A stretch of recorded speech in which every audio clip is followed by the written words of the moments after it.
natural magnetic field loops on itself and holds its state, possible to its atomic properties, until interfered by another magnetic field.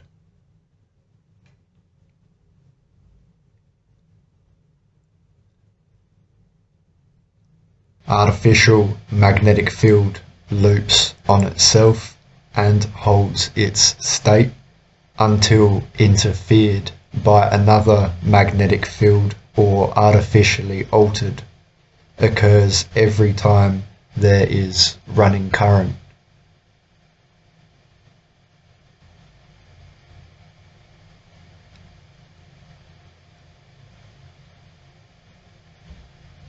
A magnetic field can be seen at a two-dimensional plane.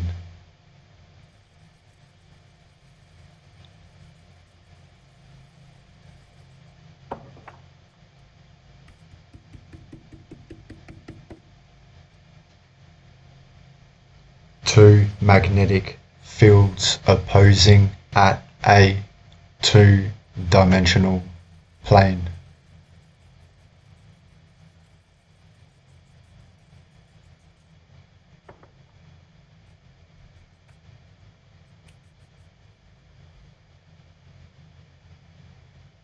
Two magnetic fields attracting at a two-dimensional plane.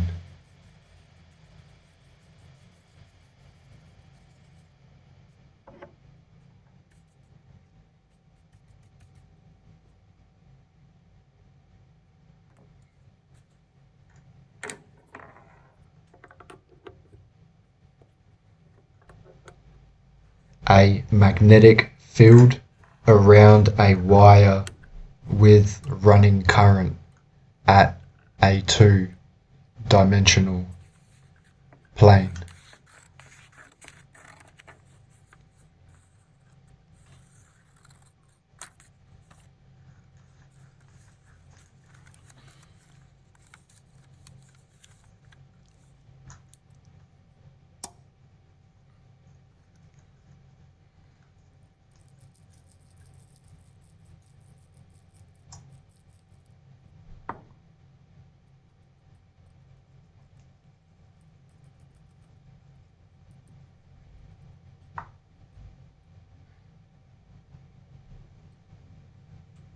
A concentrated, precisely made, altered at will, artificial magnetic field at a two-dimensional plane.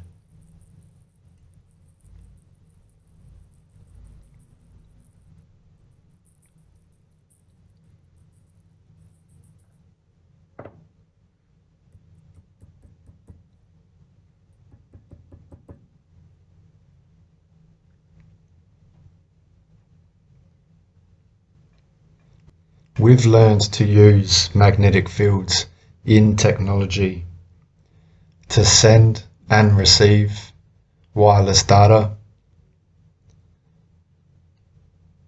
to operate electric motors and magnetic sensors.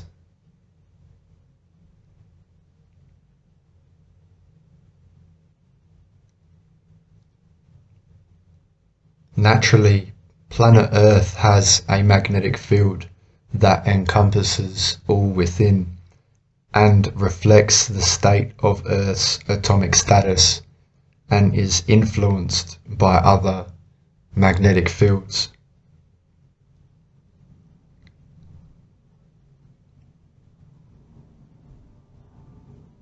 Naturally, people have a magnetic field that reflect the state of their atomic status and are influenced by other magnetic fields.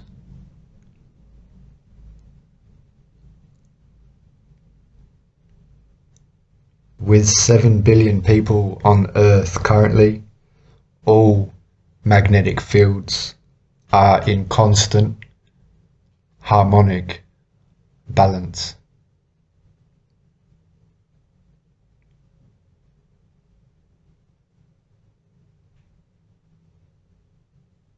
Discussion regarding this feeling-based prayer, this lost mode of prayer, sometimes seems a little more than academic until we can actually apply it in our lives or see it applied in our lives. It's in the late 1990s that I had the opportunity to do precisely that, when I saw the footage documenting the healing of a life-threatening condition within the body of a living woman using precisely the kinds of techniques that we're speaking about right now. For me, it was this kind of information that took this lost modality of prayer out of the realm of academics and into something that was very real that we can apply in our lives. I had the opportunity during that time to see some video footage of the healing of a 3-inch diameter bladder cancer inside the body of a woman who, by Western medical standards, had been diagnosed inoperable. She had gone, as a last resort, to a medicineless hospital in Beijing, China. It was in this medicineless hospital where they began simply by addressing the life-affirming ways that she could change how she was living her life. They taught her life-affirming ways to breathe and life-affirming ways to nourish her body, gentle movements to stimulate the energy centers in her body. And as she was doing these and strengthening her body, at one point it made sense to undergo a process. Now I'd like to share this. I'd like to describe it to you as a very potent example of how the feeling world inside of our bodies has a direct effect, in this case a very graphic effect, on the world beyond our bodies. So in the video documentation, the film shows a woman lying on in a hospital room. She's fully awake, she's fully conscious, she believes in the process that's about to happen. Before her, there is an ultrasound technician who is running an ultrasound wand over her lower abdomen that we can see on a split-screen television. And on the left-hand side of the screen, they do a snapshot, a freeze frame of an instant in time for reference, so we can see what her condition looked like in that instant in time. On the right-hand side of the screen, we are able to watch real time as 3 practitioners stand behind her, working with the energy in her body and with the feelings in their bodies.